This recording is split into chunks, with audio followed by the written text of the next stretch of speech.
Bonjour à tous. Heu, je crois que j'ai la mission un peu difficile qui consiste à réveiller ou en tout cas accompagner la sortie du sommeil, doucement. On D'abord pour me présenter, Michael Arlot, Databricks. Je m'occupe de l'une des équipes de solution architect sur la région et je suis accompagné de Rania Benman qui est la vraie sachante en fait, aujourd'hui. On m'a bien dit de rester au milieu pour le Larsen. Donc, on va commencer par une présentation très haut niveau, assez générique, je dirais, sur le positionnement de Databricks. Ça ne va pas durer trop longtemps. On va très vite rentrer dans les vrais détails techniques et surtout sur une partie démonstration du produit. Le principe, et je vais commencer là juste par revenir sur la société, je vous rassure, c'est un slide. On n'y passera pas plus de temps que ça. Aujourd'hui, Databricks, bah, ça commence déjà à être une société un peu ancienne. On a été fondé en 2013, mais le produit vraiment et la société a commencé à vraiment fonctionner plus tard. Aujourd'hui, on est 3000 personnes dans le monde. Je dis bien aujourd'hui parce que l'objectif, et on a déjà bien avancé sur cet objectif, c'est de doubler ce chiffre dans l'année qui vient.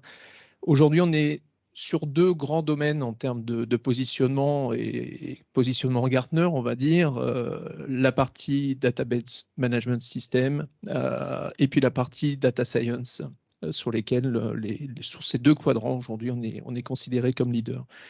Et puis surtout, on a un gros historique qui est toujours aussi de l'actualité, on en reparlera, autour de la contribution à des produits, à des composants open source avec Delta Lake, avec Spark, MLflow, pour lesquels Databricks est l'un des contributeurs importants, majeurs, et, euh, et pour lesquels on continue à ouvrir encore et encore le code sur la durée.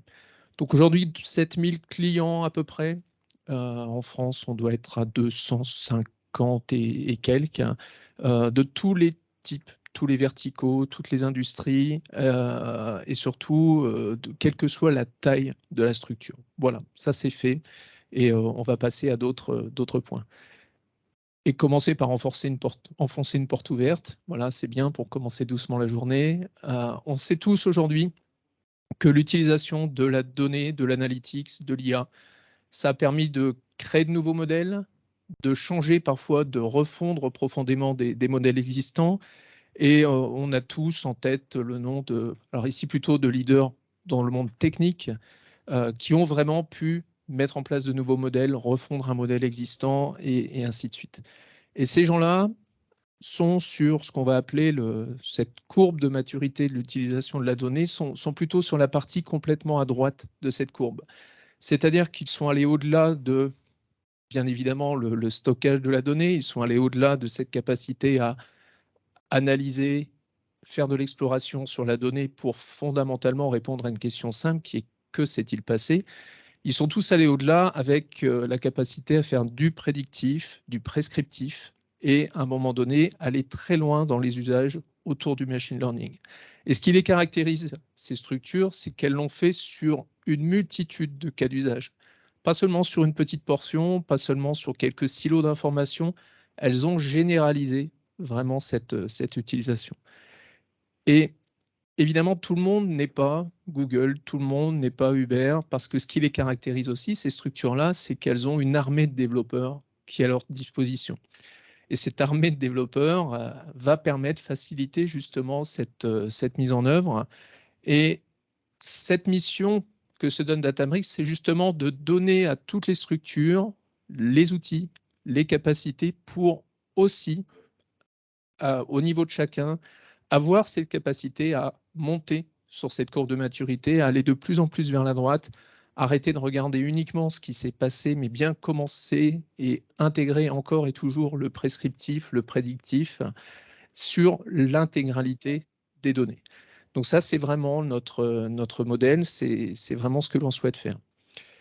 Cela étant dit, on sait aujourd'hui que la plupart des entreprises ont du mal à monter sur cette courbe de maturité, ont du mal à intégrer tous les cas d'usage.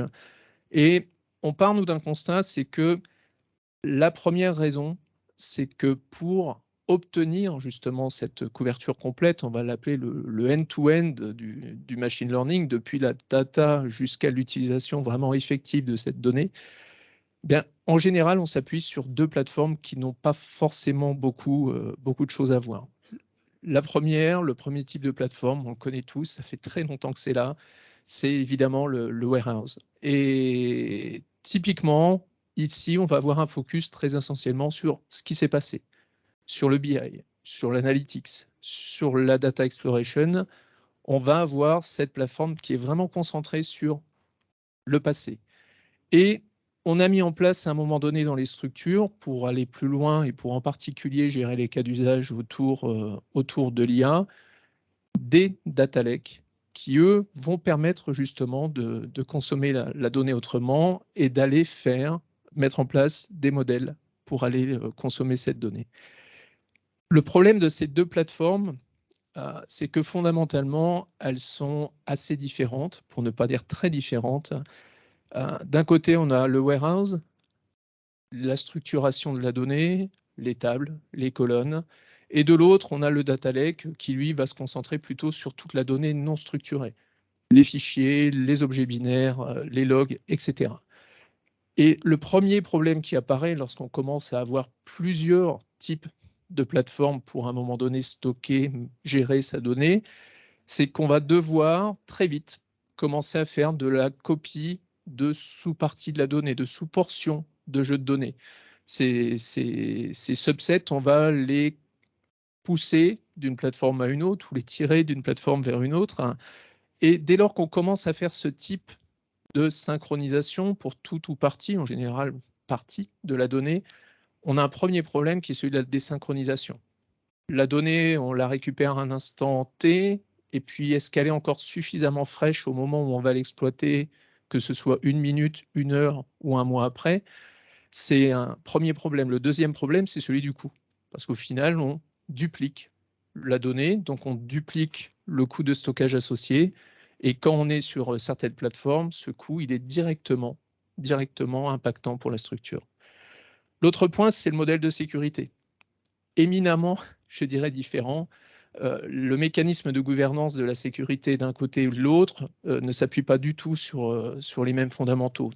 D'un côté, les droits d'accès sur, à nouveau, table, colonne, et de l'autre, des droits d'accès plutôt sur du fichier, en version très, très résumée.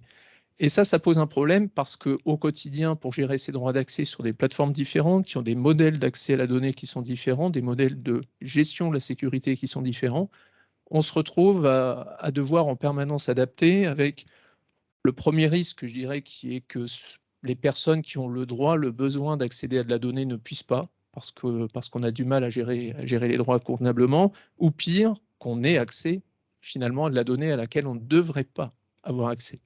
Et ça, c'est un autre point compliqué. Et puis le dernier sujet, c'est qu'au final, on a des populations d'utilisateurs qui sont assez différentes. Des gens qui vont faire de la BI et de l'analytics d'un côté, avec des outils bien spécifiques, de l'autre, des data scientists ou des gens qui vont gérer plutôt du streaming, qui vont, à un moment donné, utiliser leurs propres outils, avec un accès toujours sur une partie de la donnée et pas l'ensemble. Et on connaît tous, à un moment donné, des data engineers, des data scientists qui sont frustrés de ne pas avoir accès à un moment donné à la donnée de l'autre côté, fondamentalement, ou qui ne soit pas suffisamment fraîche. Ça, c'est un vrai problème, surtout que ici, c'est presque simple sur ce schéma. Mais dans la vraie vie, quand on commence à construire ce genre d'approche, avec des copies de sous-parties de données et ainsi de suite, on sait que ça casse très vite. On sait qu'on a des problèmes assez récurrents et que ce qui est résumé ici en quelques liens, c'est plutôt un plat de spaghettis très rapidement quand on commence à y intégrer tous les autres outils tiers, et à maintenir, c'est assez complexe. C'est complexe, c'est cher, à nouveau, cette question de stockage, mais pas seulement, c'est aussi le coût du compute, on va y revenir.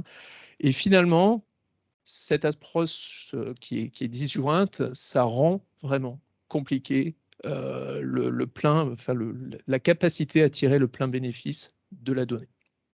Alors on a chez Databricks eu une autre approche, et ça fait longtemps. C'est quelque chose qu'on a conceptualisé vraiment il y a déjà pas mal de temps.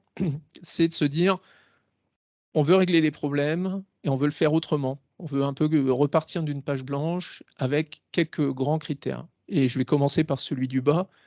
On veut une plateforme d'abord qui soit ouverte. On va y revenir, c'est un point extrêmement important. Ouverte, c'est tout un ensemble d'éléments. Ce sont les standards, ce sont les formats de fichiers, entre autres. Fiable, c'est la moindre des choses. Performante, c'est un terme qui n'est pas nommé ici, mais qui est aussi important, et qui repose, c'est le point du milieu, sur un modèle unifié pour gérer la sécurité, pour gérer les accès aux données, pour donner les droits convenablement aux personnes lorsqu'elles en ont besoin. Et enfin, tous les cas d'usage qui s'appuient sur cette plateforme unifiée. C'est vraiment le principe de base. Et c'est ce qu'on a appelé le lakehouse, ce qu'on appelle toujours d'ailleurs le lakehouse. De manière intéressante, on est vraiment, comme je l'ai dit, ceux qui avons mis en place, conceptualisé et déterminé à un moment donné comment implémenter ce lakehouse. Désormais, si vous cherchez bien, tout le monde à peu près dit on fait du lakehouse. Donc ça, c'est plutôt une bonne chose, parce que ça veut dire que fondamentalement, les gens sont conscients que cette approche, c'est la bonne. Mais il y a quand même quelques petites choses qui nous différencient pas mal sur ce point. Le premier point, c'est que cette plateforme, on la veut simple. Et c'est vraiment un sujet important. Simple, ça veut dire simple en termes d'accès, c'est simple en termes de gestion, c'est simple en termes d'implémentation, de déploiement. Notre travail, je dirais, chez Databricks, c'est de complètement masquer la complexité de mise en œuvre de ce type de plateforme. On fournit une offre, on va le voir qu'on peut déployer à plein d'endroits, qui permet vraiment d'unifier les différents usages, de s'assurer que tout le monde travaille à un moment donné sur la même donnée, à même instant, n'importe qui, que ce soit sur un business analytics, que ce soit sur du data science, va accéder à une information, va accéder à une donnée et va accéder à la même donnée, avec le même état de fraîcheur, le même niveau de qualité. Et ça, c'est extrêmement important. Ouvert. Ouvert, ça veut dire ouvert en termes de standards, de format de fichier, d'API. Il n'y a pas le moindre élément sur ces formats, sur ces API qui soit fermé. Et c'est extrêmement important parce qu'au-delà de l'ouverture et le fait que ça vous donne la capacité d'intégration qui est vraiment facilitée, ça donne aussi accès, et ça on s'en rend vraiment compte, à une myriade de personnes qui sont formées, qui utilisent ces composants, que vous allez pouvoir, auxquels vous allez pouvoir faire appel à un moment donné pour implémenter vos projets. Typiquement, vous allez disposer d'une armée de personnes qui connaissent Spark, qui connaissent MLflow, qui connaissent Delta Lake, parce qu'ils utilisent les versions open source complètes et qui sont, on va le voir aussi, désormais complètement identiques à la version entreprise. Et ça, c'est un vrai gain, c'est un vrai bénéfice au quotidien. Et puis enfin, l'aspect important, c'est multi-cloud. C'est-à-dire que ça fonctionne aujourd'hui de manière cohérente, en donnant les mêmes fonctionnalités, quelle que soit la plateforme cloud de choix des clients. Pourquoi? Je dis bien les plateformes, même plutôt, parce qu'aujourd'hui, les gens font plutôt un choix multi-plateforme qu'un seul. Donc ça, c'est vraiment cette plateforme. Et aujourd'hui, la valeur, je dirais, qu'on peut retirer de ce type de plateforme, c'est à plusieurs niveaux. Le premier, c'est en termes de coût. C'est vraiment essentiel. La solution qu'on a construite, elle est extrêmement efficace, extrêmement performante. Ça, c'est le cœur du sujet depuis toujours. Pourquoi? Parce que pour un même traitement, à un moment donné, sur une plateforme Databricks, que ce soit au niveau de l'injection, que ce soit au niveau du compute, l'objectif, c'est d'être la plateforme la plus rapide du marché. Et les benchmarks montrent qu'on est plutôt extrêmement bien placé sur ce point. C'est important parce qu'au final, le compute, c'est du coût directement. L'impact, il est immédiat. Si pour un même traitement, pour un même besoin d'accès à la donnée, un même besoin d'injection, vous avez des temps de réponse, des temps de manière générale de traitement qui sont diminués, vous diminuez automatiquement les coûts. Et le bénéfice ici avec Databricks, il est extrêmement important. La productivité, ça se mesure sur la capacité à faire facilement, à un moment donné, la mise en œuvre du produit. Et c'est Rania qui va montrer ce sujet en particulier. C'est vraiment cette capacité à dire on va pouvoir aller plus vite en mode collaboratif et réunir tout le monde autour d'une même donnée, réunir tout le monde autour d'un même niveau d'outillage et donner l'accès, quel que soit le point d'accès justement à cette plateforme.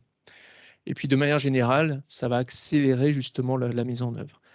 Et donc c'est vraiment tous ces points sur lesquels aujourd'hui on est concentré Et fondamentalement, cette mission qu'on commence à vraiment réussir de mieux en mieux, c'est encore et nouveau de permettre à tout et chacun de pouvoir mettre en œuvre des projets data, analytics, IA, qui s'appuient sur une même plateforme et avec un ensemble d'outillages qui donne la valeur.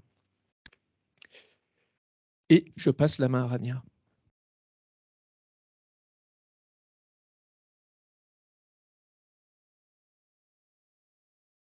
Bonjour tout le monde.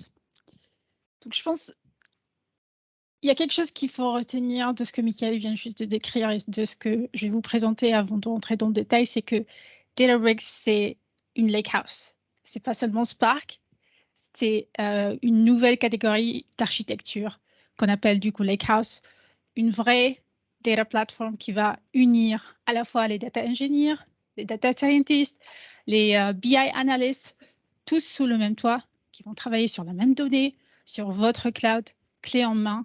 Il n'y a rien qui est otage d'une technologie propriétaire.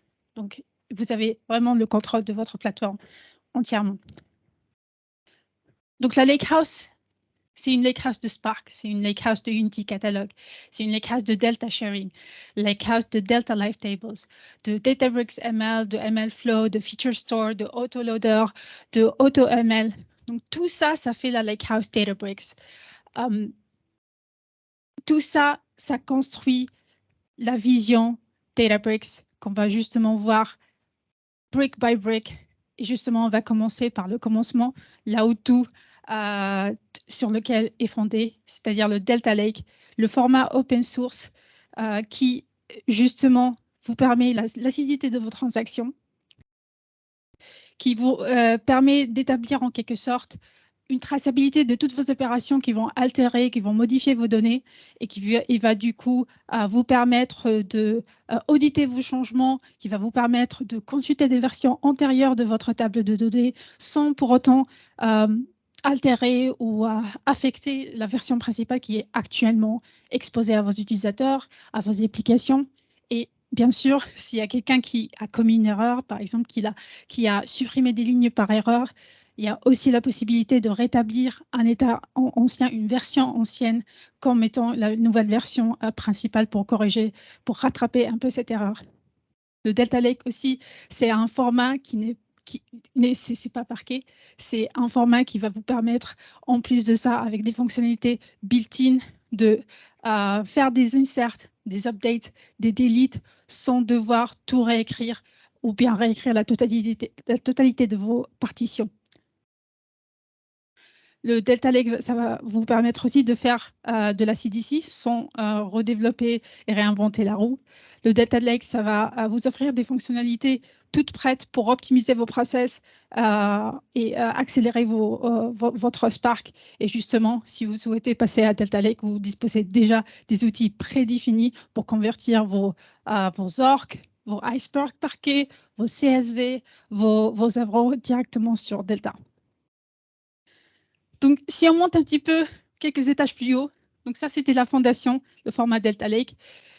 Vous allez voir que vos data engineers vont disposer aussi, en plus de Spark, de Autoloader, qui est un outil d'ingestion qui va vous permettre d'ingérer automatiquement des fichiers dès leur atterrissage sur votre cloud, donc, et de faire ce delta, de détecter exactement les nouveaux fichiers qui viennent juste d'atterrir, de reconnaître que c'est de les distinguer des fichiers qui ont déjà été traités et du coup de les ingérer, de inférer le schéma, de assurer l'évolutivité du schéma et du coup de stocker les données dans des formats delta qu'on a justement mentionnés.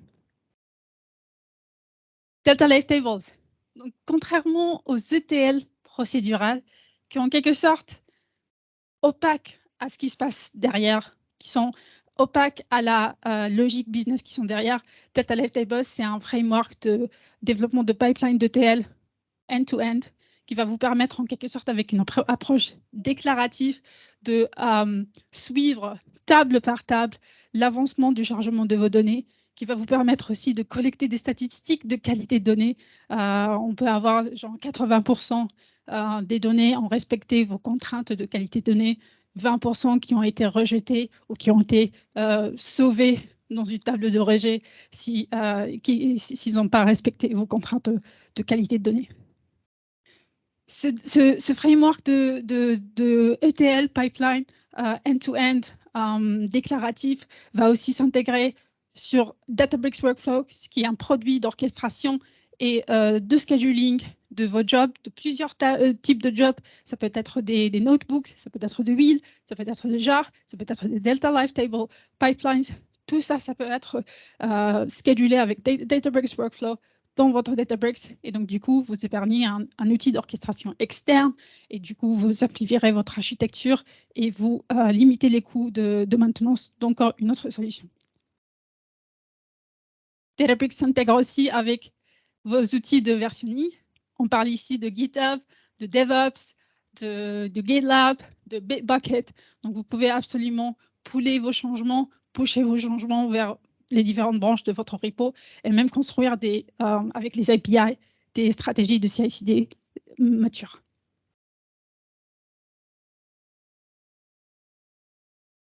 Donc, petit checkpoint encore pour dire que votre plateforme Databricks n'est pas seulement Spark. Databricks, c'est la lakehouse d'autoloader, de Delta Lifetables, de Databricks Workflows, de Databricks Feature Store et de MLflow, l'outil open source de référence qui va vous aider à gérer la totalité du cycle de vie de vos modèles machine learning, et ce, du développement, du login des métriques de performance, du model registry, du versionnement, au déploiement en prod et au serving vers d'autres applications externes.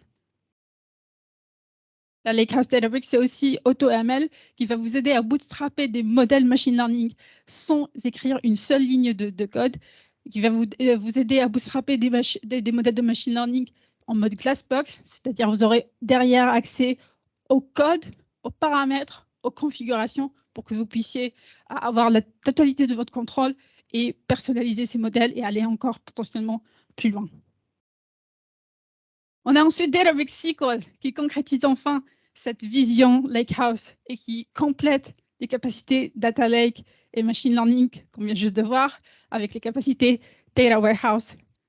Justement, avec Databricks SQL, vous aurez la visibilité sur toutes vos bases de données, sur toutes vos tables. Vous avez accès à un éditeur sur lequel vous pouvez saisir des requêtes en SQL standard, donc il n'y a pas de langage propriétaire, ni encore un lock-in technologique. Des requêtes qui seront ensuite exécutées sur des terminaux d'exécution, c'est ce qu'on appelle des SQL endpoints, qui sont performants, scalables et qui s'adaptent à la charge de travail et la concurrence, surtout avec les requêtes qui arrivent en même temps que vous, par exemple. Et pour revenir un peu à ce qu'on vient de dire, Databricks, c'est pas seulement du Spark, parce que ce qui propulse justement la performance de Databricks SQL, c'est le nouveau moteur d'exécution qui s'appelle Photon, qui a justement permis à Databricks de même battre de records et là, de se différencier en termes de rapport prix-performance. Par exemple, là, on parle d'un facteur de x13 dans le gold standard des benchmarks de Data Warehouse quand même, déroulé notamment et qui a comparé Databricks SQL à un nombre de solutions Data Warehouse Cloud les plus connues actuellement sur le marché. Et on ne peut pas parler de rapport performance-prix sans parler de la nouvelle offre serverless qui vient juste en fait d'être annoncée en public preview sur AWS. Azure, ça va suivre. Et ultimately, ce sera GCP aussi. Et donc, du coup, ça va vous permettre aussi de contrôler encore mieux vos coûts, de ne plus vous soucier de machines qui tournent sans que quelqu'un les utilise et de diminuer votre charge de maintenance de endpoint. Donc, vous avez accès à tout ça. Toutes les fonctionnalités de Databricks SQL, les éditeurs de requêtes, votre collection de requêtes, et même un espace pour créer des dashboards directement sur l'UI de Databricks SQL.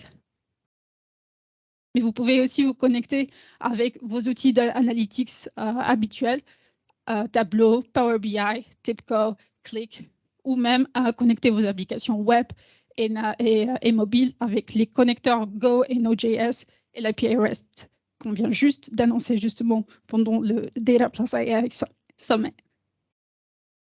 Et en parlant d'intégration dans votre écosystème, d'une manière plus générale, En fait, votre Lighthouse, elle est bâtie sur des formats open source, sur des langages ouverts, sur votre plateforme cloud. Donc, vous disposez des moyens, de plusieurs moyens de connectivité, de connectage DPC, ODBC, de REST API, de Databricks et des éditeurs de votre cloud pour connecter justement votre écosystème. Ici, justement, on a highlighté quelques-uns de nos partenaires qui ont en fait justement rendu cette interopérabilité encore plus facile, encore plus performante. Et on y retrouve justement Fivetran, Collibra, StreamSats, MicroStrategy, TIBCO, et ainsi de suite. On a le lien pour, si vous voulez, explorer notre liste de partenaires. Au-dessus de tout ça, il y a Unity Catalog. Donc, il est actuellement en public, get a public preview. Tout le monde l'attend. Il va bientôt être en generally available. C'est notre outil de gouvernance. Ça va vous permettre de gérer tous vos assets de données, de centraliser la gestion de vos utilisateurs, de suivre, de créer le lignage de vos data d'une manière centrale à travers tous vos workspaces Databricks. Donc là, on a quelques minutes pour faire une démo pour vous montrer un petit peu à quoi ça ressemble finalement la Lighthouse Databricks.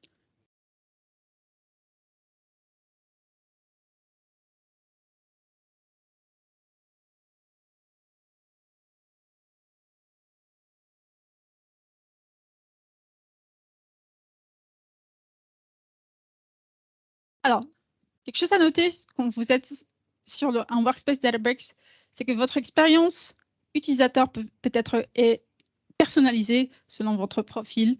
Je suis sur la vue plutôt SQL qui est dédiée à des BI analysts, mais il y a aussi une vue Data Science et Data Engineering et il y a une vue pour le Machine Learning. Si on explore un peu la vue des SQL, vous allez voir l'éditeur de SQL qu'on a mentionné tout à l'heure, avec des opérations de autocomplete. Par exemple, vous voyez, il va me proposer des suggestions. Vous allez retrouver votre collection de requêtes, et ainsi que les requêtes qui ont été partagées avec vous, la liste des dashboards qui ont été construites et qui ont été partagées avec vous. Et là, on a un aperçu de dashboard, un exemple que vous pouvez construire demain sur votre workspace Databricks. On peut même créer des alertes sur vos requêtes. Par exemple, si vous avez une requête qui cherche la somme de nombre d'unités d'un produit vendu, vous pouvez setter un seuil. Et si ce nombre dépasse ce seuil-là, vous pouvez recevoir une alerte sur votre email, à travers un webhook, et donc du coup connecter vos applications, un message sur Slack. Il y a plusieurs moyens pour envoyer cette alerte. Et là, vous retrouvez toute la liste de vos assets data, les bases de données, les tables. Elles sont toutes, bien sûr, selon vos droits d'accès, éventuellement. Et là, vous avez la liste de vos endpoints d'exécution, donc les terminaux d'exécution qui vont justement exécuter vos requêtes SQL. Et là, on voit que la majorité sont passées à serverless parce que c'est justement le moyen le plus sûr de diminuer les coûts. Donc ça, c'est la vision SQL. Si on passe à la vision machine learning, vous allez retrouver un peu les mêmes choses, la liste des bases de données, des tables, mais il y a aussi maintenant, plutôt que la liste de SQL endpoints, on a la notion de cluster. Donc c'est les clusters qui vont exécuter les développements, les projets des data engineers et des data scientists. Sachez que vous avez du coup le choix de sélectionner d'une variété de machines qui sont déjà préconfigurées avec une liste riche de librairies, et du coup que vous ne deviez plus vous soucier de gérer les versions de librairies, d'installer vous-même des librairies, de provisionner des machines et des VM, de faire du load balancing. Tout ça, c'est géré par Databricks. Vous n'avez plus à vous soucier de ça. Vous n'avez qu'à travailler sur votre workspace. Et là, on a tous les notebooks. Ça, c'est un exemple de notebook que vous pouvez développer sur la plateforme Databricks. Donc, pour un data scientist qui va développer un modèle machine learning, il va dérouler plusieurs expérimentations et il va pouvoir suivre ces expérimentations sur cet onglet-là grâce à MLflow qui va lister toutes les expérimentations, choisir les expérimentations, créer un modèle, qui va être ensuite enregistré ici et versionné au cours de route. Donc, passons rapidement pour la partie data engineering. On retrouve un peu les mêmes notions, minus les expériments et les modèles. Mais si aussi il y a la section repo, vous voyez, en plus du workspace, vous pouvez synchroniser votre repository avec Databricks et retrouver vos codes sur les différentes branches que vous choisissez. Donc ici, on a un exemple de fraude qui va se dérouler en deux parties principales. Une partie de préparation de données et une partie de construction de modèles de machine learning pour détecter les transactions fraudulentes et les distinguer des transactions normales. Donc, on a tout un travail de préparation de données qui suit en quelque sorte une approche médaillon, multi-hop, qui va ingérer les données dans un premier coup dans une table de qualité bronze, donc telle quelle, il n'y a pas de modification, il n'y a pas d'altération. Les altérations, les nettoyages, les rajouts, les calculs, ça va se passer ensuite et ils vont être stockés sur une table Silver. Puis ensuite, on va joindre avec une dimension potentiellement et exposer finalement la donnée finale dans une table Gold. Donc là, on retrouve justement Autoloader qu'on avait mentionné au tout début, qui va nous permettre de détecter automatiquement les nouveaux fichiers. Vous allez voir, j'ai pas 36 000 lignes de code pour faire ce delta, pour distinguer les nouveaux fichiers des anciens fichiers. En quelques lignes de code, j'ai fait l'inférence de mon schéma, j'ai fait ce delta, j'ai parsé mes CSV et directement stocké ça sur ma table bronze. Tout ça en streaming. Et vous voyez ici que je peux mixer. J'étais sur du code Python et là, je passe en une syntaxe SQL standard pour requêter sur ma table bronze. Vous voyez ici un aperçu des fonctionnalités d'optimisation de delta. En fait, dans mon streaming, si vous avez déjà fait du streaming, vous savez que vous avez une sorte, un problème de small file challenge, c'est-à-dire que les opérations de streaming en cours de route, ça va créer des petits fichiers un peu partout. Et ces petits fichiers, ça va se cumuler et ça va rendre en fait vos process encore plus longs et l'IO, le temps d'IO encore plus long. Et donc du coup, avec le format Delta, vous pouvez compacter automatiquement vos fichiers et bien sûr optimiser vos process. Donc là, on avance vers la table Silva. Silva, on rajoute des colonnes, on fait du parsing, on fait des calculations. Et enfin, pour ma table finale, je joins avec, donc là, je suis en mode streaming, mais je joins aussi avec une dimension plutôt déjà loadée en batch. Et vous voyez que je peux absolument travailler avec des données streaming et batch en même temps et les joindre pour créer ma table golden que je peux afficher ici, même en mode graphique plutôt que juste tabulaire. Donc ça, c'est pour la partie préparation de données. Alors ici, j'ai fait exactement la même chose, mais avec Delta Live Table. Donc avec un langage déclaratif, SQL, reconnaissable. Derrière, ça va nous donner un pipeline qui ressemble à ça, qui va nous permettre de suivre étape par étape l'avancement du chargement et avoir une idée sur la qualité de données, sur le schéma qu'il y a derrière. Et là, vous voyez par exemple que ma Golden, il y a tout qui est passé, il n'y a aucune ligne qui a été rejetée directement sans même aller consulter mes logs ou ma table. Donc, Delta Live Table, on peut l'appeler, comme on a dit, sur Databricks Workflows, qui va enchaîner derrière avec un autre notebook qui va faire du coup, qui va construire un modèle machine learning. Donc, c'est ce notebook-là. Donc, c'est vraiment un travail. Donc, je mets ma casquette de data scientist. Je construis mon modèle. Je visualise au tout début pour explorer un peu mes données. Je visualise mon modèle. Je fais de la cross-validation, une combinaison de paramètres pour choisir le modèle le plus optimal. Je fais ma matrice de confusion. Vraiment le travail de tous les jours d'un data scientist. Et là, vous voyez l'appel à MLflow pour loguer mon expérimentation, mes métriques d'évaluation de modèle qu'on va les retrouver ensuite ici. Donc là, j'ai vraiment tout l'historique de mes exécutions avec toutes les métriques qui sont loguées et ça va me permettre après de comparer les différentes expérimentations pour enfin en choisir quelques-unes peut-être et enregistrer un modèle. Dans ce cas-là, mon modèle, j'avais créé ça sur la dernière expérimentation. Mais si on rentre dans une expérimentation, vous voyez que j'ai logué non seulement des métriques, mais aussi tout le détail de mon environnement, les étapes de mon modèle, les métadatas et même la matrice de confusion que j'avais générée tout à l'heure. Donc, vous avez vraiment tout ce qu'il faut, tout le package de mon modèle pour le reproduire potentiellement sur une autre plateforme et le faire évaluer encore davantage. Donc là, c'était sur une expérimentation. Mais si on passe à un modèle qui a été choisi, qui a été passé, qui a été versionné, donc je l'avais créé ici. Donc ma version, elle est là. Je peux il vient juste d'être, la version, elle vient juste d'être créée. Je peux le passer en staging, c'est-à-dire prête à passer en prod pour une review d'un lead data scientist, par exemple, avant de le passer finalement en production et de l'exposer pour produire des inférences. Donc voilà, c'est vraiment la totalité de votre life cycle machine learning. Et là, ça, c'était vraiment un travail qui était basé sur la connaissance du data scientist. Mais si vous vous rappelez, on a parlé aussi de AutoML. Et vous pouvez, en fait, sans écrire une ligne de code, générer, du coup, des modèles machine learning, rien qu'en remplissant. On peut le faire là tout de suite.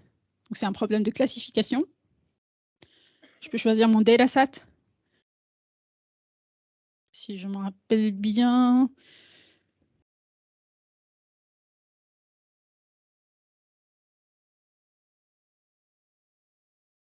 Je choisis ma base de données.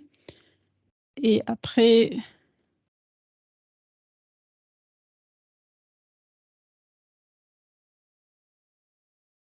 alors j'ai oublié justement le nom de mon test. Partons sur celui-là. Je choisis mon schéma.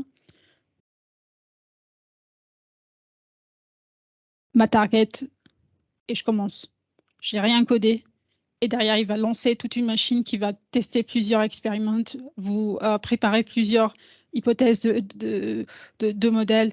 Et ça va être accessible derrière sur votre workspace. Et là, on va le laisser tourner, mais j'ai déjà fait tourner ça. Et on peut le retrouver ici pour avoir un petit aperçu de ce qu'il va vous générer. Donc, vous aurez un notebook d'exploration qui va vous donner une idée, un profiling de vos data. Et il va donner aussi toute une liste de modèles que vous pouvez choisir, que vous pouvez réutiliser avec le code entier personnalisé à votre use case et à vos données. Et donc, du coup, vous pouvez absolument faire évaluer et évoluer selon votre besoin. Donc, derrière tout ça, une fois que j'ai ma table avec toutes mes prédictions, ce que je peux faire aussi, c'est construire des dashboards. Donc, je passe à ma vue BI Analyst. Je mets ma casquette BI Analyst et je me mets sur mon dashboard. Je peux créer des dashboards. En fait, derrière ça, c'est des visualisations, mais derrière, c'est des requêtes SQL que vous codez vous-même avec du SQL standard. Encore une fois, pas de langage propriétaire, pas de lock-in technologique, tout à fait customisable. Vous avez accès à une visibilité sur toutes vos bases de données, sur toutes vos tables, avec un détail sur le schéma pour justement vous guider à construire toutes ces requêtes et composer vos dashboards. Je pense que c'est tout pour la présentation. Michael, je te laisse le floor pour les use cases. Merci Rania.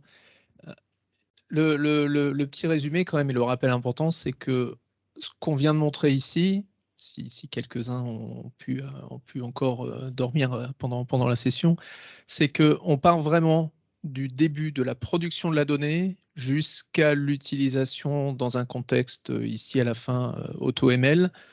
On a entièrement basé 100% des use cases sur la plateforme Databricks, sur l'ensemble de l'outillage qu'on met à disposition. Et donc, à nouveau, 100% de la donnée, des outils qui sont disponibles avec des vues différentes en fonction des types d'utilisateurs. Et ça, c'est extrêmement important.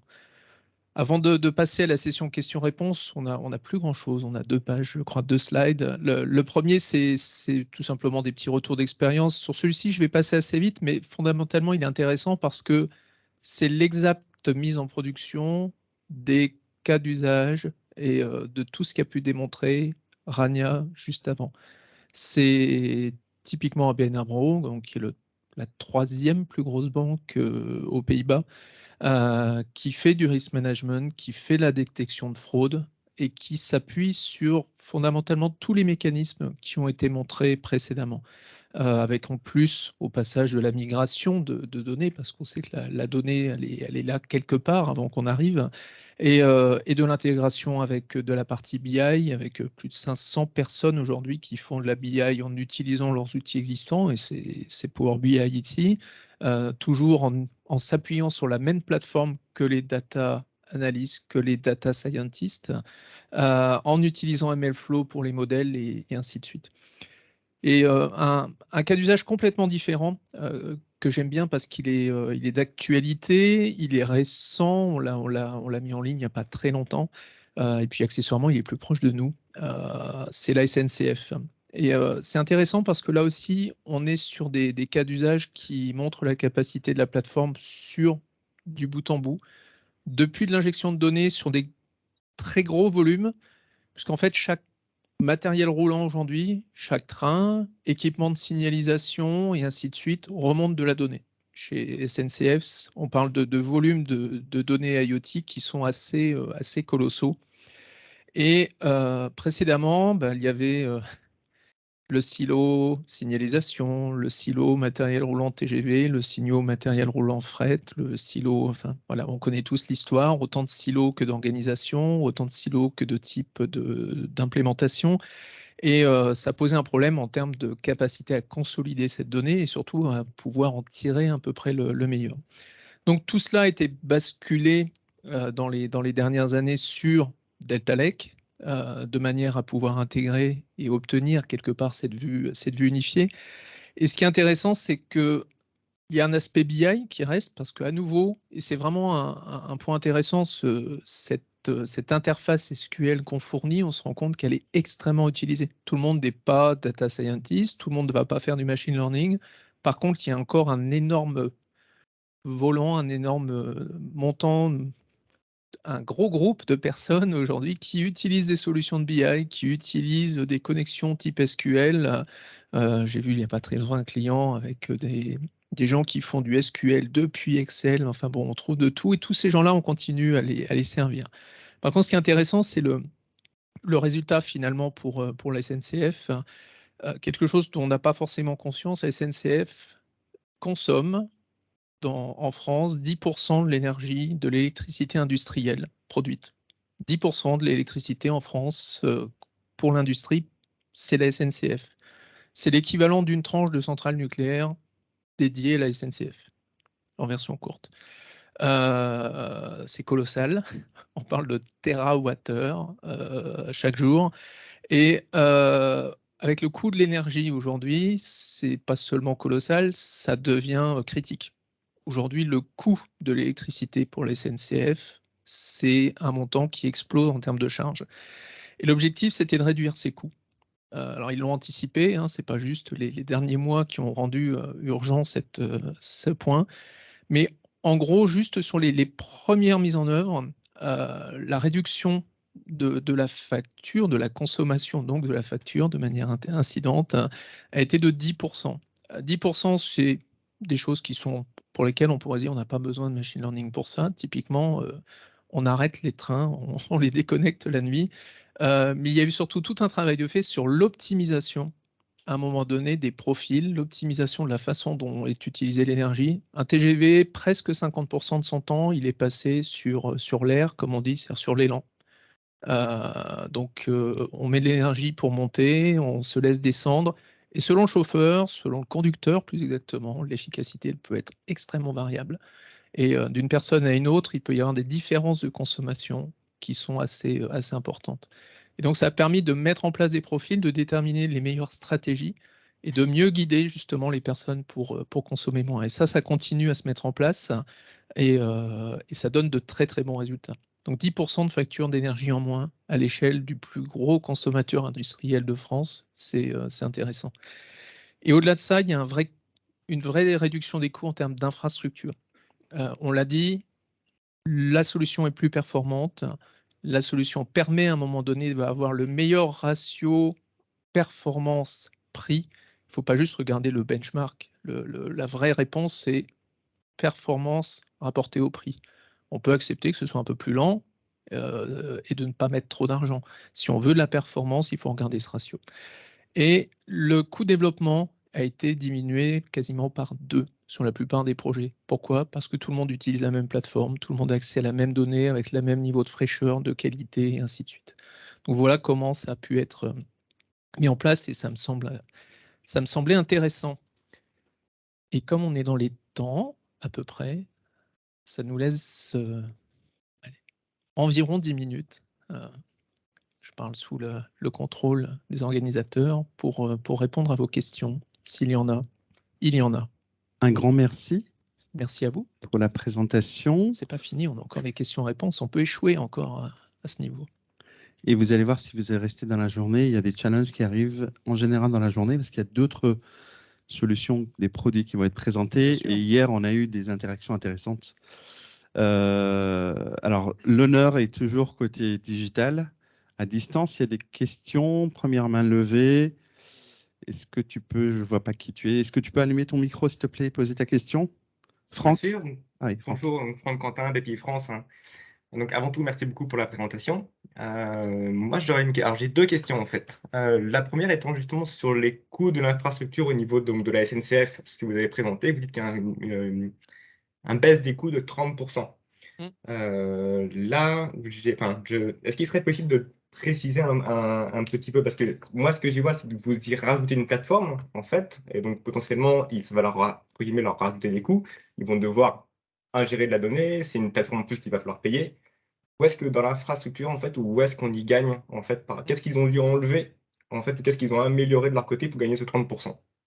Évidemment, c'est pas magique, c'est une bonne question. D'abord, évidemment, j'ai parlé de tous ces silos d'information. Qui dit mise en place de Databricks, qui dit unification, dit qu'on a supprimé, on a donc migré une grosse partie de l'existant, pour ne pas dire la quasi-totalité sur ces cas d'usage, sur la plateforme. Donc en fait, on a décommissionné. Alors décommissionner, ça ne suffit pas à gagner 30%, on est bien d'accord. L'autre gain, c'est que on s'appuie d'abord sur des modèles de coûts de stockage. Fondamentalement, Databricks, on l'a dit, est multi-cloud. On s'appuie sur du S3, par exemple, chez AWS, sur finalement des solutions de stockage dont le coût est moindre. Et en plus, si on y ajoute quelque part le coût du compute qui est vraiment moindre, en l'occurrence ici, il y a eu un gain énorme et colossal, sur ce point. Eh bien, donc, consolidation, migration de l'existant, le coût du stockage, le coût du compute, on arrive à ces 30%. On pourrait rentrer dans le détail, mais... Sur quelle échelle de temps? Alors, ça s'est fait sur une grosse année. En une année, ils Voilà. ont pu observer un tissu bénéfique. OK. D'autres questions en ligne? Alors, j'aurais une autre question, si Oui, je je t'en peux. prie. Alors, est-ce que Databricks est en mesure en fait de fonctionner à 100% sans que les données en fait soient dans la Databricks? C'est-à-dire si on décide par exemple de garder notre provider actuel, notre provider cloud, est-ce qu'il peut fonctionner 100% en streaming en fait? Aussi bien la partie BI que toute l'analyse de données qu'il pourrait y avoir derrière. En fait, Databricks ne détient pas vos données. Vos données vont rester sur votre cloud. Donc, si vous êtes sur Azure, vos données vont rester sur Azure. Si vous êtes sur AWS, vos données peuvent rester sur votre bucket S3. Si vous êtes sur GCP, ça peut rester aussi, ça va rester sur GCP. On supporte actuellement que ces 3 cloud providers. Donc, il y a vos données, les données des clients, c'est pas locké chez Databricks. Donc, vous restez le propriétaire de vos données. Est-ce que ça répond à votre question? Alors, ça dépend parce que vous avez quand même parlé d'ingestion au niveau des tables, hein. Quand vous avez présenté les Silver Tables, de ma compréhension, les données étaient chargées dans les tables, hein. Tout à fait. En Et donc, fait, ces tables, elles se trouvent où, du coup? donc physiquement, la création de votre workspace, ça sera attaché à un bucket si AWS S3 du coup, si on est sur AWS. Et physiquement, du coup, les données seront stockées sur ce bucket-là. L'abstraction table, donc ça, c'est la définition de table, la navigation des bases de données, des tables, ça sera facilité par Databricks. Mais la donnée en tant que telle, ça sera sur votre cloud provider. Ok, super, merci beaucoup. De rien. D'autres acteurs en ligne, questions? Je bascule dans la salle. Bonjour, Dominique Debrune, BPI France. Merci pour la présentation. Bon, j'échange assez régulièrement avec vous, hein. Par rapport aux autres présentations qu'on a pu voir, là, notamment hier, comment vous voyez avec votre concept de Lakehouse par rapport à ce que Trino qui finalement ne recentralise pas la donnée, dit laissez la donnée où elle est, nous on vient la requêter, requête fédérée, etc. Comment vous voyez ça? Je pense que c'est un positionnement plutôt différent. Ça répond à d'autres besoins. On offre une solution justement qui offre des optimisations derrière, qui n'est pas en quelque sorte otage d'une autre infrastructure, d'un autre outil, des limitations de cet outil-là.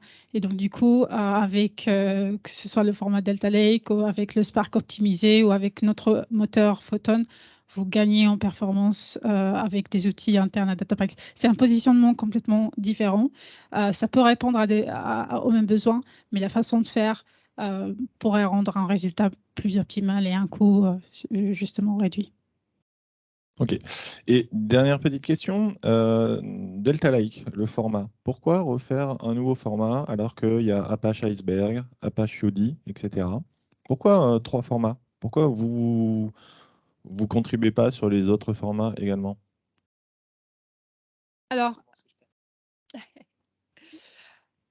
les formats, donc il n'y a pas que Iceberg, il n'y a pas que des UD, il y a du Parquet historiquement, du Avro, etc. Format table, j'entends. Voilà.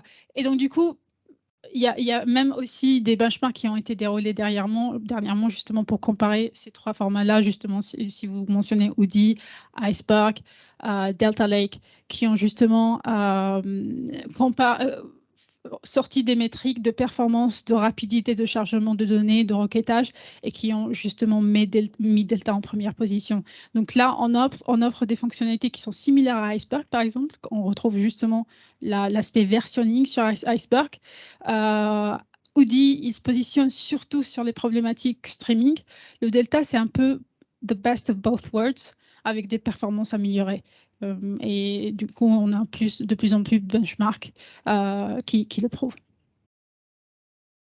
Et un complément aussi, au-delà de la performance pure et ainsi de suite, le principe, la base, les fondamentaux de l'open source, et depuis toujours, c'est qu'il y aura toujours N communautés pour travailler sur la résolution d'un besoin, avec des approches différentes et ainsi de suite. Et il n'y a pas forcément de compétition à proprement dit. Si on parle juste de Delta comparé à, et non pas contre, Iceberg, les 2 projets ont vocation à avancer de leur manière, vont peut-être à un moment donné complètement être disjoints en termes de trajectoire. Les 2 ne sont pas incompatibles, en effet, les besoins ne sont pas exactement les mêmes. Les deux vont continuer. C'est vrai que nous, on a fait ce choix parce qu'on est forcément un gros contributeur de Delta, de miser dessus. Mais les 2 projets et d'autres projets vont arriver. Dans 6 mois, il y aura peut-être quelque chose qui va monter en puissance et dont tout le monde va parler. C'est plutôt sain. Juste pour terminer, c'est ça en fait le monde d'open source. S'il y a une marge d'amélioration, la communauté, elle va faire de son mieux pour combler ce manque et améliorer et du coup produire peut-être encore un autre format qui sera le standard, peut-être Lakehouse ou Data Warehouse ou Data Lake. Ok, merci. Bonjour, merci pour la présentation. Marcio Boldorini pour BPI. Ma question est un petit peu complémentaire, celle-là de Franck Quentin. En fait, on comprend bien là qu'on on va faire des capacités de computing avec Databricks. Forcément, les serveurs, ils sont chez Databricks. On ne regarde rien, hein. C'est plutôt une plateforme SaaS. Qu'est-ce que ça passe en fait? Je comprends bien aussi que tout ce que vous attendez là des cloud providers, je comprends bien là, c'est la partie stockage. Du coup, mon stockage, il reste à Paris, par exemple, mais toutes ces données qui sont montées à Databricks, la capacité de computing, elle est forcément quelque part, qui peut-être pas en France. Donc, qu'est-ce que ça passe avec toutes ces données qui sont montées en mémoire? Ça, c'est ma première question. Alors, très bonne question, parce que ça complète justement la première question qui où se trouve physiquement ma donnée. Donc là, on a répondu, on a dit que ça reste chez vous, sur votre cloud provider. Et c'est la même chose pour votre compute. Donc, vos clusters, c'est des VM derrière qui sont sur votre cloud. C'est des machines AWS, EC2, ou bien des machines Azure, ou bien des machines GCP. Donc, même le compute, c'est vous qui êtes le propriétaire. OK.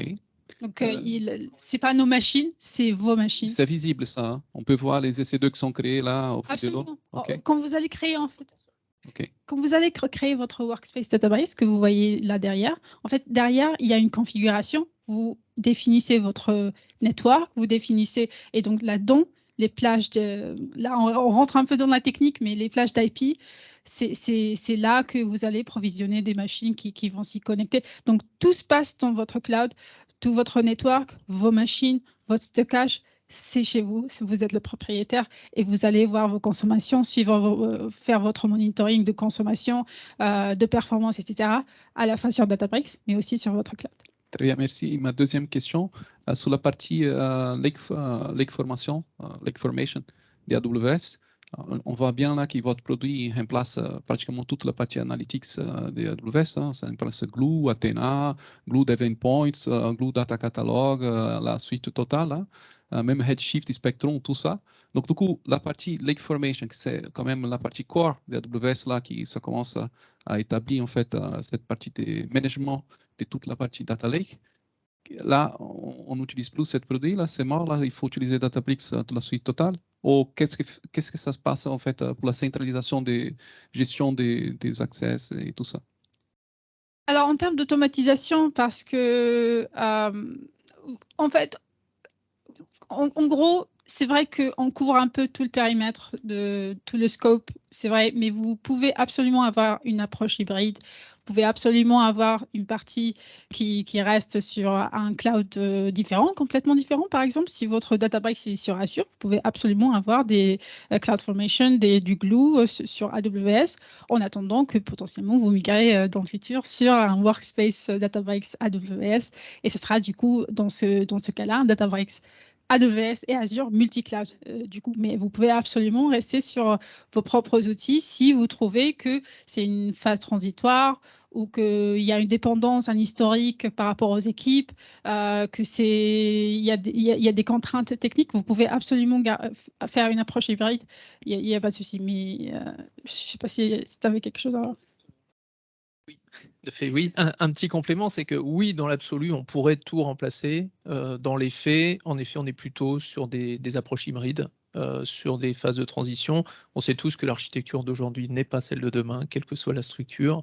Et on a cette possibilité, c'est vrai, cette capacité à remplacer tout ou partie. Mais les choix d'architecture, à un moment donné, vont être guidés par le projet. Donc, pas de... Je vais te passer les questions. La promesse de ces 2 journées, c'était la tech parle à la tech. La promesse est tenue. C'était challenging hier. La température est bien ce matin. Et ça va monter, c'est ça? Bonjour. Je vais essayer d'être au niveau du coup par rapport aux questions qui sont arrivées avant. La question de normalisation, quand même au cœur du réacteur aujourd'hui. Bonjour, donc Lucas Dupanloup pour BPI France. Je vais essayer d'être au niveau des questions qui sont arrivées avant. En fait, votre plateforme, elle fait le lien entre les données et une partie BI, une partie machine learning. Et en fait, pour moi, il y a une troisième facette qui va plutôt être des applicatifs assez transactionnels. Et je sais que nous, on a souvent ces problématiques où ces applicatifs, ils sont non seulement producteurs de données qui vont ensuite être réceptionnés donc dans un lakehouse potentiellement. Comment est-ce que vous vous interfacez à nouveau avec ces applicatifs sur un mode de consommation des données qui sont dans le lakehouse? Alors, je vais remettre justement le slide qui aborde un peu ce sujet-là. Donc, la plateforme Databricks, c'est principalement une plateforme analytics et machine learning. C'est pas transactionnel pour des opérations de e-commerce, etc. Donc là, vous aurez toujours vos applications qui vont potentiellement envoyer des données à Databricks pour une analyse à grande échelle, par exemple. Ou bien, vous pouvez permettre du coup à ces mêmes applications d'accéder à vos analytics que vous ayez produits sur Databricks avec des connecteurs qu'on avait mentionnés, Go ou Node.js ou des REST API. Vous pouvez vous connecter directement sur Databricks SQL, par exemple, requêter directement sur ces données qui sont stockées sur Databricks SQL en format de table et des bases de données et les retourner sur le terminal de votre choix. Est-ce que ça répond à votre question? Oui, merci. C'était une bonne question. Lee, à distance, si tu veux bien allumer le micro. Oui, bonjour à tous, Lee Shi de BPI France.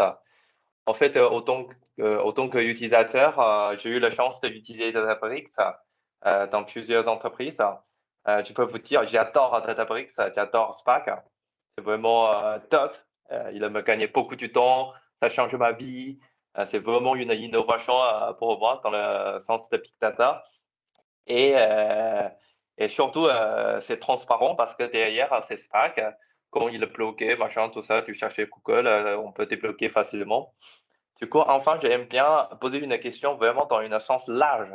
Je voudrais savoir c'est quoi votre objectif dans le futur et qu'est-ce que c'est l'innovation pour vous avec Databricks. Ça va être difficile de faire court parce que je vois le temps passe. Non, alors déjà, merci pour le témoignage. Je vous promets qu'on n'a rien préparé sur ce point.